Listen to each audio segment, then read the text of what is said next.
Okay, we're back again with Grazel Garcia from GGPA, and today we're going to be talking about how do you know that therapy is actually helping you? Because sometimes progress can feel a little bit slow. It can take a long time to get to the results that you maybe had in your head when you set out. So, Grazel, how can one of your clients actually tell that progress is happening and things are getting better? Again, I think I've mentioned this earlier. I think we all know when things are not working and when things are working. Um, it's good to have an open dialogue with your therapist about when you're actually attaining your goals. If your therapist is not checking in on you about how you're doing after, let's say, 2 months, 3 months in of the work, especially if you're coming every week, then you can bring that up to your therapist and see if you can talk about your progress. um, Without talking about it, I think there's a natural process for us to know if we're working, if things are working or not. We're going to feel good, maybe less anxiety, less negative thoughts, less rumination, less feelings of isolation, and sadness and loneliness. Those usually get alleviated after several months of work, depending on the severity of the issue. Mhm. So, Yeah, and I guess part of what makes therapy effective is and makes it quicker, I suppose, is how often you actually see your therapist. Um,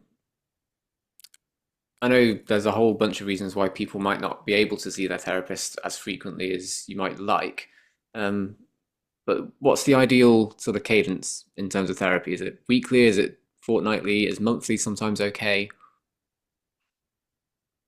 for someone who's not been in therapy with maybe a moderate to severe level of distress, emotional distress, I'd say a minimum of once a week is good. Mhm. For someone who's been in therapy and have worked on themselves and have, pretty much skills that they can lean on without therapy, I'd say probably, a minimum of 3 times a month is good. Mhm. If they can't go 3 times a month, then there's no less than bi-weekly, every other week would be good. No less than that. I know some clients come to therapy and they ask if they can go once a month. My practice is very honest that we're not the right therapy practice for that, because that means we're not really doing anything for them, but just practically checking in about what's happened in the last month. There's a lot of things that happen in one day. So if someone comes for a 50-minute session once a month and there's no work I can do. Yeah. Yeah.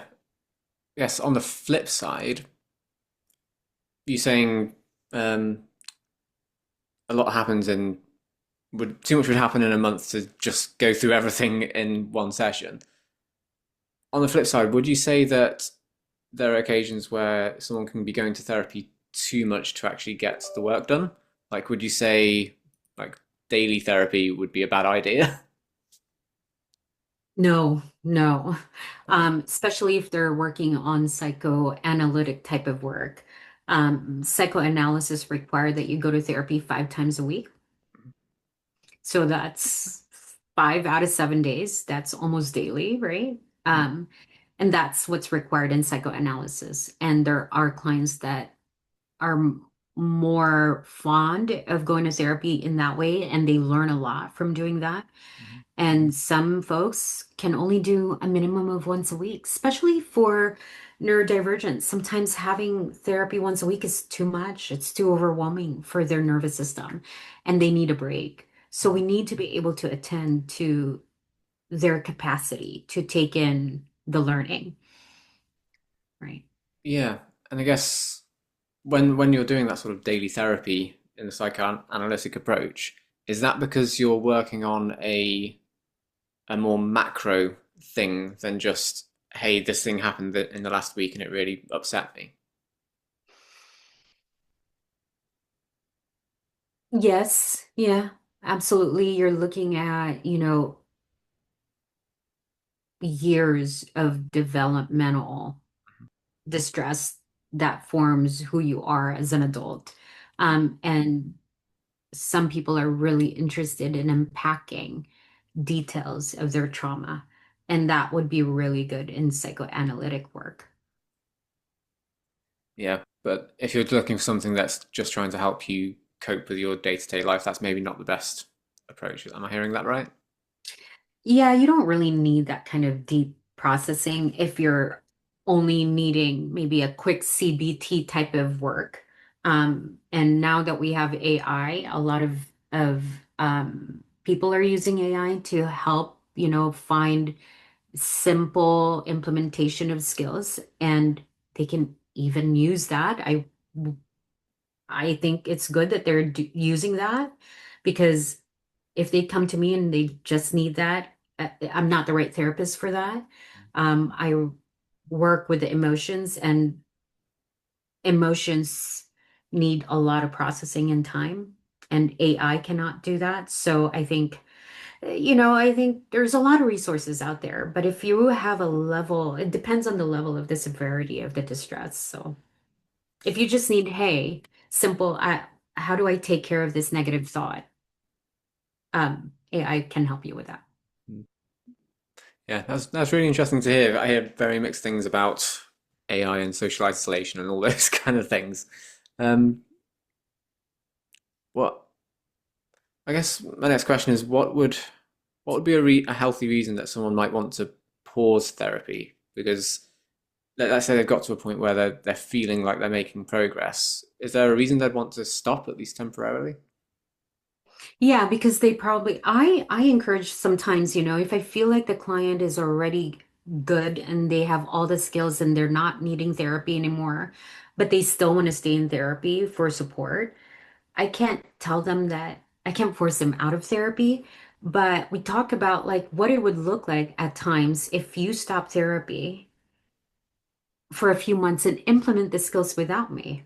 Mm. Because sometimes they haven't tried that. And I think it's a good thing to do that, to really look at, okay, how am I doing alone?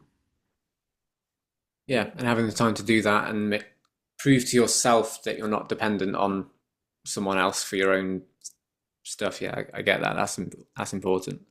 Um, when you're in sessions, what would be a sign that something is actually happening on a really deep level for someone?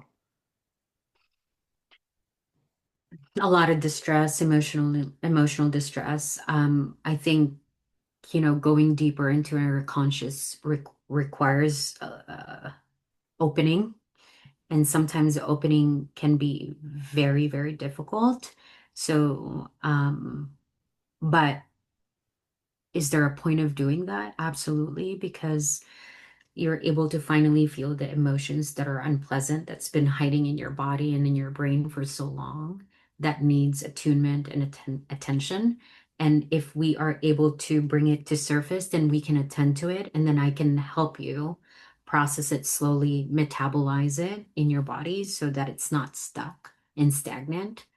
But it's going to be a little bit harder. But the more repetition, the higher the tolerance would be, and the higher the tolerance, the more able they are in sitting with the discomfort, Mm. right? So I think it's really helpful. Yeah, and therapy is painful sometimes. And I've heard this is paraphrasing someone else's analogy, but if you imagine you've got an open door and you need to get through this door to get to the emotional state you want, but in the middle of that door is a sword pointing straight at you. Sometimes you just got to walk through the sword, and that can Yeah. hurt, and that's really painful. But you've got the stuff buried inside you, as you say, and it can be somatizing, it can be expressing in your body. Gabor Mate wrote a book on um, why your emotions really matter, because if you don't express them and lock them in, it can literally cause cancer in your body. Yes, absolutely. So getting this stuff out is really important, and that's why the work you guys do is so important as well. Yeah, we need to say hi to every emotion and then say, hey, I see you. Let me breathe through you.